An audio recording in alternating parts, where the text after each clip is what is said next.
Hey guys, what's going on? It's Jay from Sony Alpha Lab, and what I got here is the Sony RX100 Mark III. And what I wanted to show you was just how awesome this camera is, of course, but how to get more out of it than, what you can in auto modes.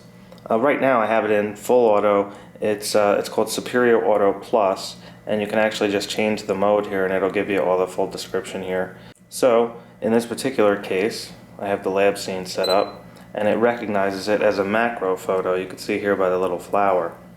And it puts my aperture at f2.8 and the ISO is set to auto. But when I focus, you can see how it says ISO 125 and the shutter speed of 1/50th. So it did an excellent job recognizing this scene, in my opinion. And there I used a self-timer. I have the self-timer set, and you can set the self-timer by right here on the left side of the wheel. If you just push in, like that. Alright, see this? All I did was push the left side of the thumb wheel here, and that brings you to this area. And normally the camera by default is set to single shooting like this. I just have it set to self-timer. The camera chose f2.8, right? And I want f1.8. You know what I mean? I want to decide what to use. So how do I change that? It's like you can't in this mode. There's nothing you can do. So in order to get f1.8 in the same exact picture otherwise, you're going to have to go to the Aperture Priority Mode, or full manual mode, M mode. But I'm just going to go to A mode because it's easier. It'll still do the ISO for you. If you hit the function button, the FN button right here, that'll bring you to this menu. And now if you look, you have all these options are available. In the auto mode, in the full auto modes, most of this stuff is grayed out. So if you go down here to the ISO, I have it set to 125. You can set it to auto, and notice when it's on auto you can set the range. You can set the lowest and the highest amount. It's a really cool feature. And then this is multi-frame noise reduction, so this will take multiple shots to reduce the noise even further. Another great feature. I'm just going to leave it on auto for now, okay? So now look at, now I'm at f1.8, and if you want to change, that's the aperture. Now notice when I did the shot on full auto it chose 2.8.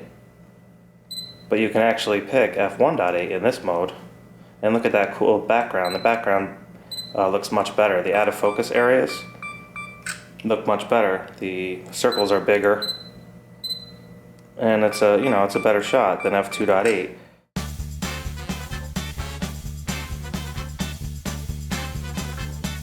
So like I said, the camera did a good job on its own, but when you put it in a more powerful mode like Aperture Priority Mode, which is what the A stands for, you can then put the aperture at whatever you want.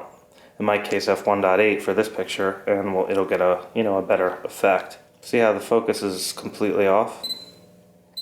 It's focusing on the there it goes. Just keep pressing it a few times, it'll usually figure it out. Sony's cameras are really smart. Now check this out. Whoa, look at that. This is a picture of me from when I was a little kid. I just found it. But look at the facial recognition. See the little box? That's what I wanted to show you. It's amazing. Keeps track, in, out. That's facial recognition. And it works really good. What it does is, if it sees a face, it'll just use the focus points that are associated with that box. It determines the size of the face is. So it'll only focus on that area and determine sharpness. And you can see it right down here on the camera, right there. That's the facial recognition technology. And if you go into the menu, I'll show you where that is in the menu. Right here, smile face recognition, see that? It's set to on. So I highly recommend leaving that on. Alright. Now while I'm in here, let me just go into image size. Image size is the size of the actual photo. You can set multiple sizes here, 20 meg, 10 meg, 5 meg. Aspect ratio is the shape. You can basically make the shape of the crop different if you want. You can do square crop. 3 to 2 is the standard. So that's what I tend to use. I'm used to that. Quality. This is where you can change from raw quality. Now raw is if you want to develop the photos yourself using Lightroom or another raw developing program. Jpeg is, the camera does the processing for you, so it'll sharpen it and jack up the colors, and it'll make it look pretty right off the camera. Generally on a camera I normally shoot raw quality, But these days, with having less time and with the kids and everything else, I tend to shoot RAW plus JPEG. And especially on a camera like this is more of a point and shoot style. So I would probably shoot fine and just let the camera, do its thing. It's right almost 90% of the time. So it's like, even if it does mess up, I don't really care. But as you will see in the testing, the RAW files are more powerful. You can get more information out of the highlights and stuff like that. So if you want the maximum quality possible, then shooting RAW is the way to go for sure, and processing the photos yourself. But that's where the setting is. It's under quality, okay? So that's pretty important. And then file format, this is for video. The best quality is the XAVCS, but you do need a special memory card, one that'll handle it. If you select that, you can then change on the next page the record setting. See that? So the record setting is for video, and that's where you can change all these options. So these options are going to be different depending on what record setting you have selected in the previous option. So if I go back to page 1 and I change the file format to AVCHD, right? Now it's on that mode. Now if I go to record setting, I'm going to have different options. See that? So my 120 went away. So I just wanted to show you that. Oh, it has an ND filter. See the ND filter here? You can turn that on. It's built into the camera. That's a really great feature if you want to get a slower shutter speed or a longer exposure. Metering modes, that's another nice feature. It can change how much of the scene the camera uses to meter from. So right now the camera is averaging the entire scene for metering. You can also get to metering modes by hitting the function button. So let me go to function. This one here is metering mode. Click on that. Now this is center. And now it's just going to use the center area of the scene to meter. And then if you go back to function, click it again, you can go to spot. And now that's just going to use the very, very center. And notice how the scene got much darker. And you can see there's a little circle right there. It's kind of hard to see, but that's all it's using for the metering area. And the bright lights are what's influencing it the most. So that's why the scene got darker. That's what's great about spot metering, is you can find little areas in the scene and find out exactly how bright they are, how dark they are. If you're going to use manual mode, or if you need a precise exposure of a specific part of the scene. So I'm just going to go back to function, go back to multi, and then you'll see the scene will brighten right up. Now it's taking the whole scene into consideration, and the camera does a great job most of the time. So, but that's how you can manipulate it. If the camera's not doing a good job, then you go into function here, and you can go and change your metering mode, or you can change your focus mode, things like that. Focus modes are here. You got wide, you got center, and wide uses the entire area to focus. Center will just use mostly the center area, so it won't waste time calculating for stuff on the outer side of the screen. It'll just limit the focus points to the center area. And then flexible spot is my favorite, because you could actually change the size of the thing and you could move it around. So I'm just going to go to medium, that's what M is. So check it out, see how I can move this thing around? And so you can just put it wherever you want, and you could change the size of it here. Actually, let me hit function, I'll just go back, make it smaller. See how small it is? And then you hit function, click, click. I'm just hitting the center button. And I could put it up here on my target, and watch this. Boom. So it limits the focus points to just that small little area, so you're going to get precision focus every time. It's fantastic. Love the feature. Very powerful. And this one here below it is lock on AF. That's an even more advanced feature, and you could use that to lock onto things. But you have to have continuous focus selected. And what's continuous focus? That's your focus mode. So what I have it set to now is autofocus single shot. That's what the S stands for. So if you click on this, you can scroll down. This is AFC, but it's grayed out. Can't use it. But that's what you need to use in order to use that other mode. So why is it grayed out? Well, it's because I'm using the self timer. Notice how I have the 2-second self timer? So I have to change my drive mode first. This is some more advanced stuff. Certain features don't work unless you're in certain modes. So I have to change this to single shooting, see that? Now, if I go into the function and I go to AF, now the AFC is not grayed out, see? Now I can select it, like that. Now, if I go back into the function go into this focus area mode. Now look at this, lock on AF. So now I can use this, and look at that, you can scroll through and change which mode you want. I'm going to use the flexible spot, I like that one. Alright, so in this mode you're using AFC, which stands for continuous focus. So you're basically holding the shutter button down the entire time while you're doing it, and then you can move and it should track your subject. See that? It's having a really hard time because I'm using flexible spot. But that's how it's supposed to work in theory. If I was using a face or something like that, this would be working much better, trust me. But anyway, that's what those green boxes are. Those extra green boxes, because I'm using that advanced mode. So let me go back to the function menu, click on the focus mode, and get out of there. I'm just going to go back to flexible spot, like so. And this is old reliable here. Yeah, you see how it's like not locking? That's because I'm in AF continuous mode. See that? So you gotta go back to AF single. Now watch. Oh, it locks, look. Stuff will drive you crazy if you don't know. See how it's locking now? Now watch, if you go back to AF continuous, you basically hit it and it's like it looks like it doesn't know what to focus. It's like, what's going on? What do I do? What do we do? But it's because it's in continuous focus mode. That's when you're supposed to just be holding the shutter button down, basically boom, boom, boom, boom, boom. You know, you're taking pictures of moving subjects. Well, most of the time we're taking pictures of stuff that's not moving. So you use single shot, like that. Now watch, I'm gonna show you something else. I'm gonna bring this face into the scene. But see, because where my focus point is, I wanted to show you how the metering will take the face into priority. See how the scene will adjust? The scene's much brighter now. And you bring the face into the scene, and notice how the scene gets darker. It helps expose for the face.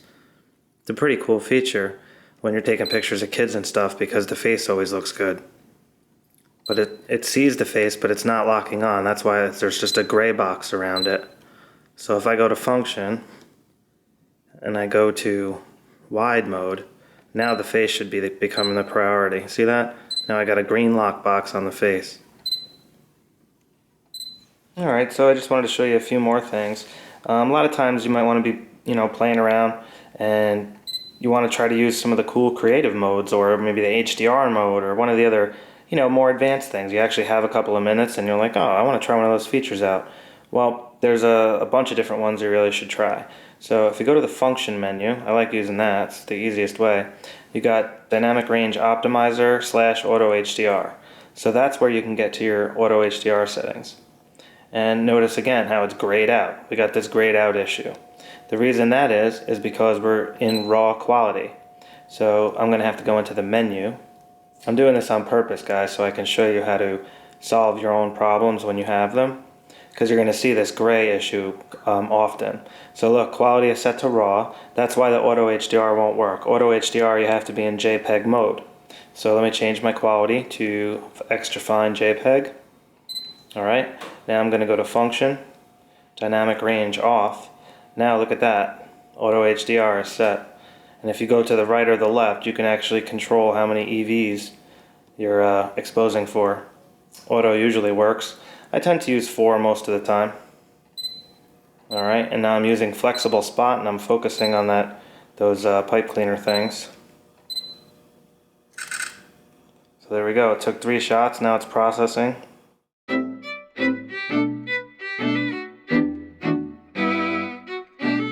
So that's how auto HDR works. So we got to go back into the function and notice here how it's still set. It says HDR 4 EV. So we got to make sure the camera's not on that if we don't want to use it. Turn that off. Alright, I'm going to go back into the function mode, and I wanted to show you some other things real quick. Here's the ND filter again, and here's your flash mode if you want to change your flash mode. I usually use fill flash, but you have to pop it up to fire. So once it's popped up, you can then scroll down. Fill flash is it's on default. That's usually what I have it on, and it works pretty well.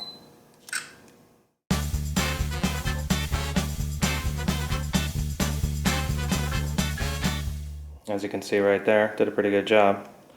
gonna close that. And I want to go into the menu and show you those creative modes quick. The Auto HDR is fun, but there's a couple other creative modes that are fun. And then you got picture effect. I'm sorry, picture effect is what I was thinking of. Right now it's set to off. But if you go in there, you can do all these cool different modes. You got toy camera mode, you got normal, cool, warm. If you go left and right, you get more options. Scroll down, you got pop color, you got posterization color, retro, soft key, you got partial color. And this is a cool feature you can play around with if you're using lights or trying to get some kind of weird effect with a fire hydrant, stuff like that. High contrast black and white is awesome. I use this feature quite a bit actually. It works great. You got all sorts of cool effects. Rich black and white, mini auto, watercolor, illustration mode. I really like illustration mode. Kind of makes it look like a painting. Watch this.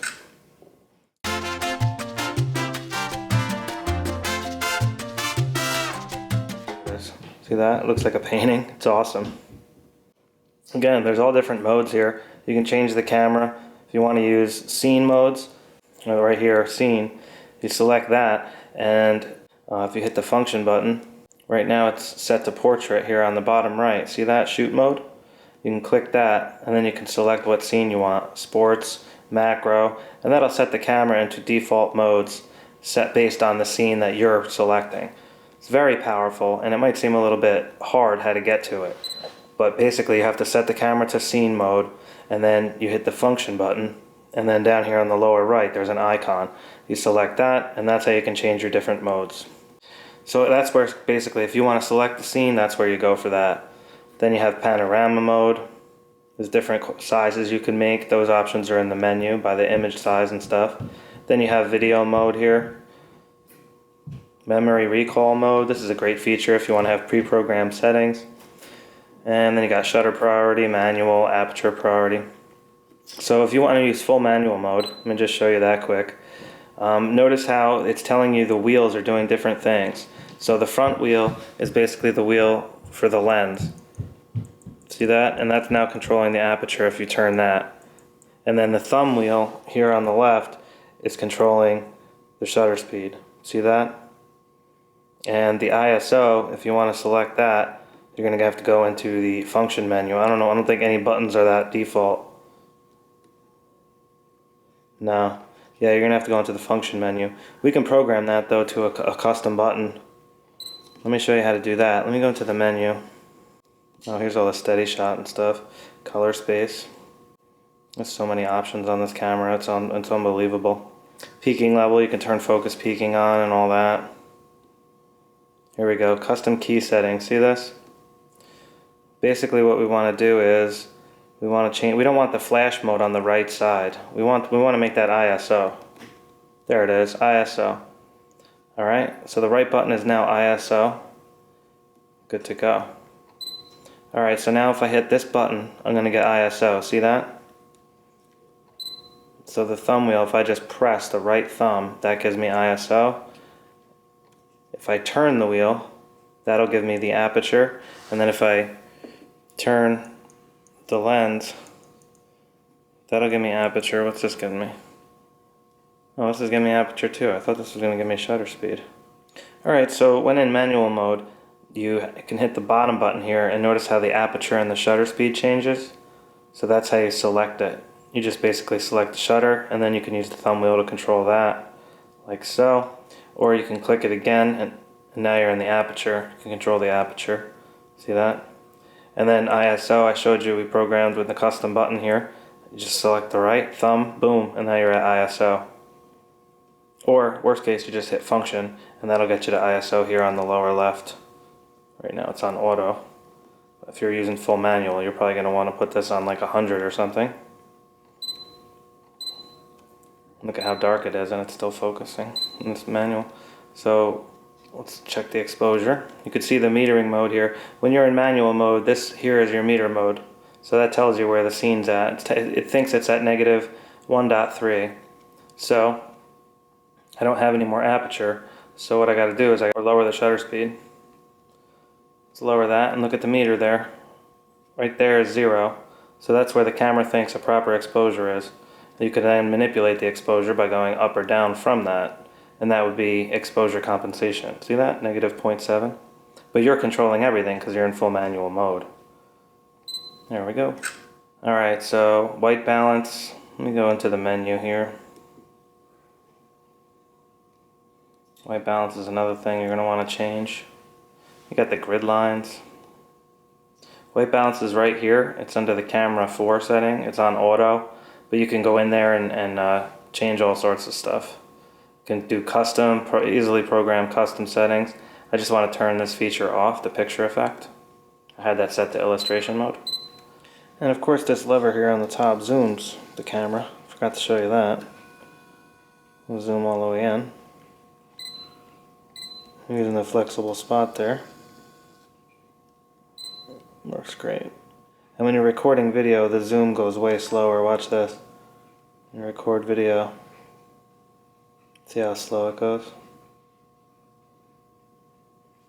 That's as fast as it goes, zooming out. Now it's recording at 120p. Viewfinder pops up if you just click this thing here. Pull it down. And the viewfinder pops up, and then notice here is another arrow. You pull that out, and then that makes it, that engages it. And then if you need to adjust for your eye, there's a little thing on the top for the adjustment there. It goes back and forth. And note the screen articulation here. It's a pretty good, show you from this angle how well it works. Goes up like that. Obviously it's hitting that, sorry about that.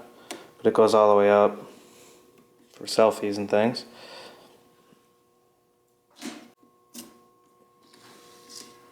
Camera shuts off automatically by default when you close that. Alrighty. Alright guys, I hope you got something out of this. Feel free to ask questions below as always. I mean, the menus are so deep and vast, it will take me hours to go over everything in detail, so I just wanted to try to put something comprehensive together so you know you can get off the basic auto modes and experiment a little bit. Don't be afraid to try that panel mode out too. It's really cool, a lot of fun. It might take a few tries to get it to work, but it's worth the effort because I'm telling you the results are pretty fun. Alright, so I'll catch up with you on Sony Alpha Lab. Have a great day. Take care.